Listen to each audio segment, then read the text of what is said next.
sais pas pourquoi ils ont pas remis le toit. Ici les projecteurs là-haut, pas de... L'intérieur.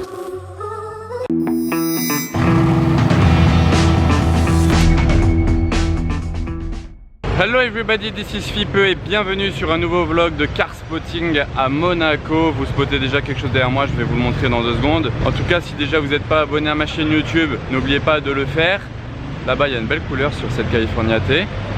Là déjà, je viens de tomber sur cette Ferrari là. Et là, franchement, déjà, je m'y attendais pas. Parce que je sais même pas c'est quel préparateur, je l'ai à peine regardé. Je vais vous la filmer et en même temps essayer de découvrir de quel préparateur c'est. Alors déjà, est-ce que c'est une base de Ferrari F12 Berlinetta de base ou F12 TDF? Moi je pense que c'est une base F12 normale, mais là par exemple ça c'est des parties de TDF. Et à l'arrière, il y a aussi, bon là il y a ces aérations là. Là il y a ça, comme sur les TDF aussi, le carbone là. Du coup il faudrait vérifier. À l'intérieur, ouais, à l'intérieur là c'est écrit F12 Berlinetta. Je crois que les TDF, il y a écrit TDF ici. Donc je pense pas que ce soit une base de TDF. Concernant l'intérieur, regardez tout le tableau de bord en rouge et même les sièges, ils ont été retapissés. Regardez comment ils sont, avec les petits motifs là en alcantara je pense et le cuir autour. Ils ont l'air super beaux vraiment, bien retravaillés.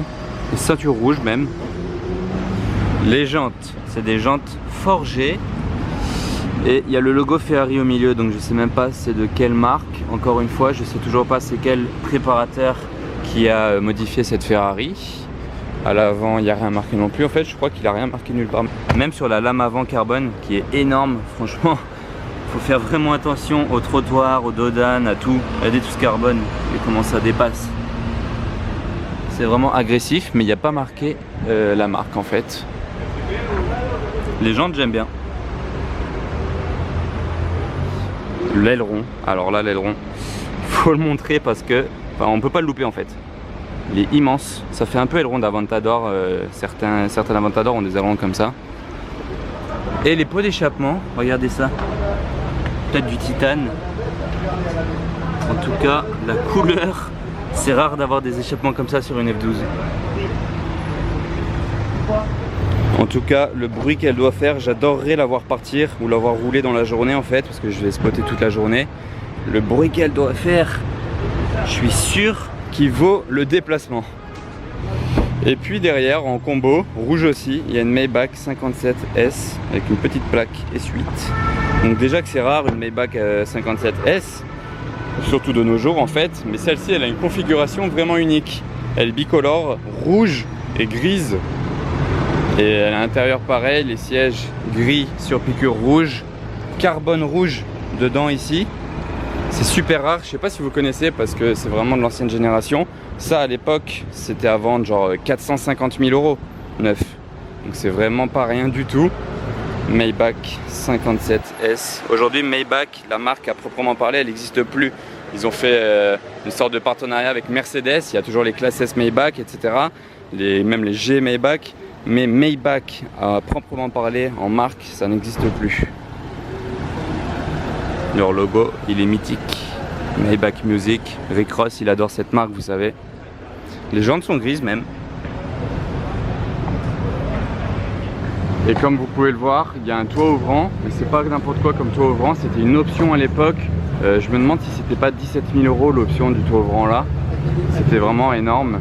Tout dans le luxe, hein, il y a les rideaux à l'intérieur et à l'arrière les sièges c'est immense. Pour vous allonger, les sièges ça fait comme des transats, genre vraiment vous êtes allongé. Et c'est même pas encore la plus grande des Maybach en fait, parce que ça c'est la 57S. Au-dessus de la 57S il y a la 62S. Et si je dis pas de bêtises, 57S en fait elle fait 5,70 m et la 62S elle fait 6,20 m de long. Donc ça c'est même pas la plus longue, mais elle est quand même déjà très longue en fait. C'est comme, je me demande si c'est pas plus grand qu'une classe S déjà. Bah voilà, en parlant de classe S Maybach, ça là-bas qui passe, c'est une classe S Maybach. Et du coup les dernières sur base de classe S, c'est pas juste Maybach. Ouais, du coup j'en ai pas parlé, la plaque c'est du Qatar. Elle vient d'arriver sur la côte je pense, parce que j'ai vu aucune photo d'elle avant. Et regardez l'insigne Maybach à l'avant comme c'est beau. Maybach.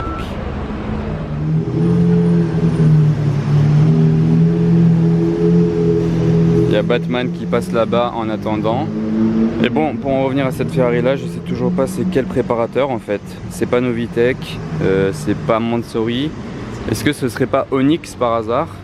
À part Onyx, je vois pas ce que ça peut être. Dites-moi en commentaire si vous pensez savoir ce que c'est. Mais pour moi déjà c'est ni Novitec ni Mansory. Donc à voir.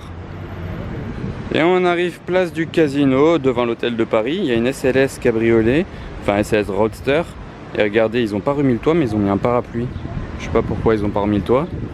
Mais en tout cas elle est en plein soleil. Et là s'ils mettent rien et qu'ils la laissent décapoter, le cuir, mais tellement, c'est même pas il va être chaud, il va fondre au soleil. Là c'est la canicule. Mais ouais, du coup il y a, en fait il est que midi hein, mais il doit faire 35 degrés, je sais pas. Ouais, du coup ils ont mis un gros parapluie. Comme ça la dame quand elle revient, ça limite la casse. C'est assez marrant quand même. Et de l'autre côté de la place du Casino, on a un Mercedes GLE. Oups, non en fait c'était une petite boutade. C'est le Porsche Cayenne Turbo coupé. Mais je trouve qu'il a quand même la forme d'un GLE. En tout cas ça doit être fait exprès pour le concurrencer, le GLE 63 MG. Parce que là regardez, c'est le tout nouveau. D'ailleurs c'est le premier que je vois posé comme ça de si près. Je peux un peu le regarder en détail. Du coup, je sais pas si vous en avez déjà vu vous. Là les feux ils sont en mode translucide. Je sais pas s'ils sont disponibles que dans cette couleur là ou s'ils sont en rouge aussi normal. Les pots d'échappement noirs, je sais pas encore quoi en penser. Pour eux ça va en fait, c'est pas dégueu. Il est vraiment tout neuf hein. Ça c'est une plaque provisoire de Monaco. Vous voyez elle est valable un mois. Il vient vraiment de l'avoir du coup. Nouvel intérieur Porsche hein, bien sûr, avec le volant en Alcantara. Du coup vu d'ici ça fait vraiment entre le Macan et le Cayenne niveau gabarit. Je viens de remarquer un truc, les sièges c'est cuir sur le côté et au milieu c'est tissu. J'ai jamais vu ça sur une Porsche, encore moins sur un Cayenne. Enfin, j'avais déjà vu ça sur les Porsche Carrera édition 50e anniversaire, mais pas sur un Cayenne. Regardez le tissu au milieu, bizarre. Et en fait quand on parle du loup, je viens de remarquer qu'il y avait bien un GLE juste à côté en fait. Comme ça vous pouvez un peu comparer, c'est vraiment la même forme. Là ça fait juste un peu plus gros, les feux sont plus gros, c'est un peu plus mastoc. Mais en tout cas c'est exactement la même forme. Dites-moi en commentaire laquelle vous préférez des deux en fait. Un GLE 63 MG, donc là bien sûr c'est pas un 63 MG, c'est un 450 avec ces pots là comme ça. Mais on peut quand même comparer. Donc dites-moi si vous le préférez le GLE 63 MG ou le Cayenne coupé, on va dire le Cayenne Turbo coupé. Dites-moi ça en commentaire. Moi j'ai toujours aimé le GLE 63 MG en fait. Du coup là ça me fait un peu hésiter quand même. Il y a moyen que je parte avec le Cayenne, mais à voir. Je descends vous filmer une voiture assez originale au terme marin. Bon déjà de ce côté là, il y a la 812 Novitec habituelle. Hein. Celle-là je vais pas aller vous la filmer de plus près, on la voit souvent à Monaco. Par contre de l'autre côté, par là-bas, il y a un G44 au carré, très spécial. Comme je disais, il est vraiment très spécial en fait parce qu'il a des modifications. Déjà le wrap, c'est un wrap très étrange. J'ai jamais vu ça. Regardez, on peut même pas dire que c'est beau. Genre c'est vraiment, c'est pas fait pour être beau. Je pense c'est pour faire un style. Je sais pas ce qu'il a voulu faire, mais j'ai envie de toucher. Mais bon, je vais me retenir. Regardez ça. On dirait qu'il fond au soleil. Enfin bref, il a même rajouté ces sortes de, je sais même pas si ouais, c'est des aérations. Ça part du moteur, ça ressort là. Ensuite il a carrément installé une poulie à l'avant. Je pense que c'est surtout pour le style hein. Là il y a des projecteurs. Bam, bam. Ça c'est ceux-là d'origine du 4x4 au carré. Les pneus, il a mis en fait des roues de 6x6. Parce que normalement un 4x4 au carré il a des jantes, genre à 5 branches. Mais là c'est carrément les pneus du 6x6 qu'il a installé. Là, marchepied en métal. À mon avis, c'est fait sur mesure ça. Et à l'arrière, aussi les projecteurs là-haut, pas de roues. Et c'est tout. Il y a cette barre là, ça c'est déjà d'origine. Regardez la plaque sur cette California T. C'est assez marrant, je trouve, F430. À mon avis, avant, il avait une Ferrari F430. Il a juste gardé sa plaque, mais changé de voiture. Ce Urus est marron.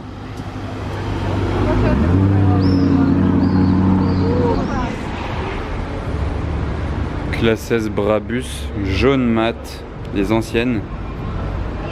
Il a bien toute la prépa Brabus. Le wrap, je sais pas ce que vous en dites. Les jantes sont bien abîmées là. Oula.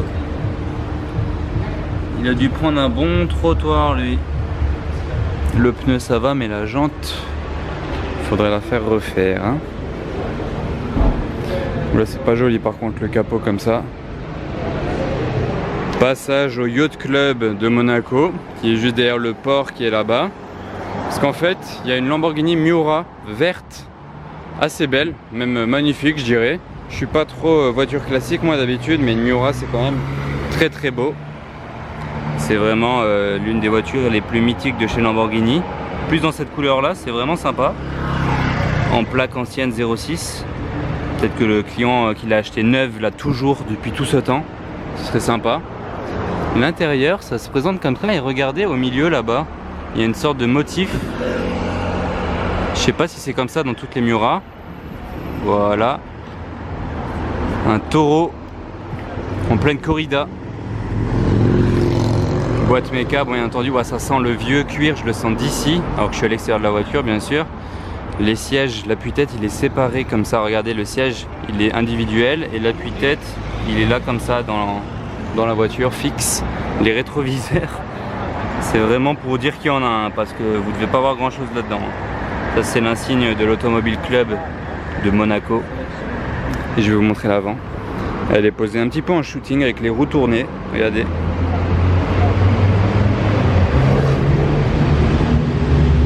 Tant que j'y étais en fait, le Yacht Club il est là-bas derrière moi, je suis allé voir derrière s'il y avait des voitures sur le port.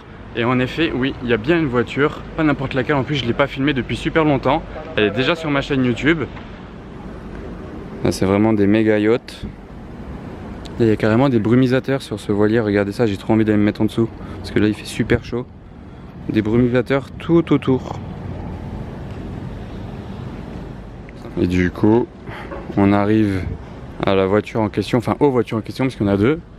La GTO et là la Ferrari Camo, qui sont déjà assez connues à Monaco, mais toujours sympa à refilmer.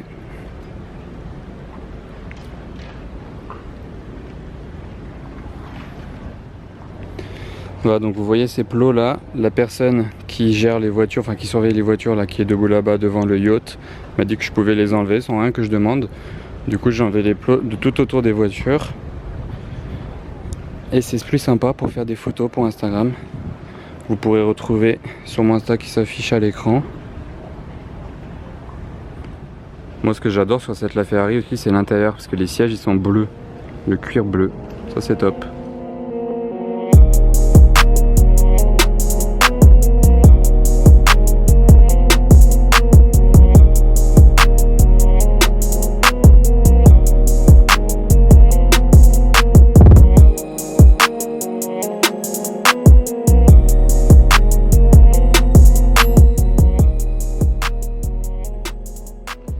Et pour anecdote, regardez l'avant de la voiture là, il a eu un petit coup à l'avant. Ça s'est fait pas plus tard que ce matin en fait. Il y a Cristiano Ronaldo qui est avec son Rolls-Royce Cullinan, garé juste devant ici, parce qu'il avait son yacht dans le coin. Il a reculé, mais il a trop reculé en fait, jusque dans la Ferrari, et ça a fait ça. Donc c'est quand même assez chaud, genre le mec il s'est fait rentrer dedans, pas n'importe qui, par Cristiano Ronaldo en Rolls-Royce Cullinan. Ça c'était l'anecdote du jour. D'ailleurs, en plus de la Ferrari, juste ici, on a une GT2 RS. Bon bah maintenant que j'étais là, j'ai continué jusqu'au bout. Et ce yacht là, le dernier de la ligne, il est vraiment magnifique. Attila. Et regardez, il y a une piscine. Juste là, j'adore les yachts où il y a une piscine à l'arrière, je trouve ça magnifique. En plus quand on voit l'eau comme ça, wow, ça donne trop envie d'y aller là. Et avec en arrière-plan, le yacht Madame Gu, il s'appelle. Très sympa en bleu, très élancé. On le voit très souvent de Monaco lui. Si ça vous intéresse un petit peu plus de choses que des voitures, genre par exemple des yachts ou des choses que je vois à Monaco, des stars, etc. dans mes vlogs, dites-le moi en commentaire, comme ça je vous montrerai plus que simplement des voitures. Je vous montrerai un petit peu le lifestyle de Monaco. Je prends juste la parole 30 secondes ici pour vous dire que l'autre soir j'ai vu Cristiano Ronaldo à Monaco avec son Rolls-Royce Cullinan. Et le pire dans l'histoire c'est que c'est lui qui conduisait, c'était pas un chauffeur, donc c'est très rare qu'il conduise lui-même ses voitures quand il sort au restaurant comme ça. Du coup en fait je l'ai filmé sortir du restaurant et sur le coup j'ai même pas pensé à le filmer pour le vlog, j'ai juste filmé pour une story Instagram en mode téléphone normal. Et je me suis dit après coup, en fait ça aurait pu vous intéresser de voir Ronaldo sortir et conduire son Rolls-Royce Cullinan. Donc je garde la vidéo et je vous la mets quand même dans ce vlog là. Même si c'est un format téléphone, je pense que vous verrez quand même de toute façon ce qui se passe. Donc voilà la vidéo.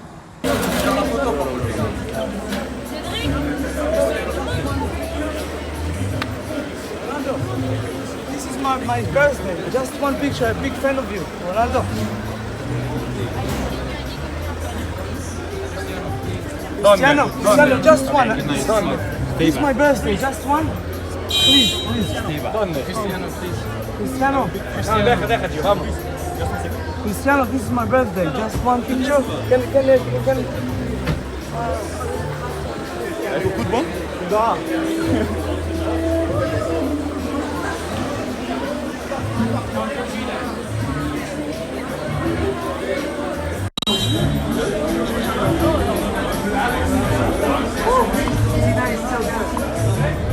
Et je termine mon vlog ici dans la voiture parce que j'ai oublié de le terminer tout à l'heure dans la rue à Monaco. J'espère que ça vous aura plu en tout cas. N'oubliez pas de vous abonner pour d'autres vidéos qui vont venir encore tout l'été. Le petit pouce bleu aussi pour soutenir. Allez, à bientôt les amis, ciao.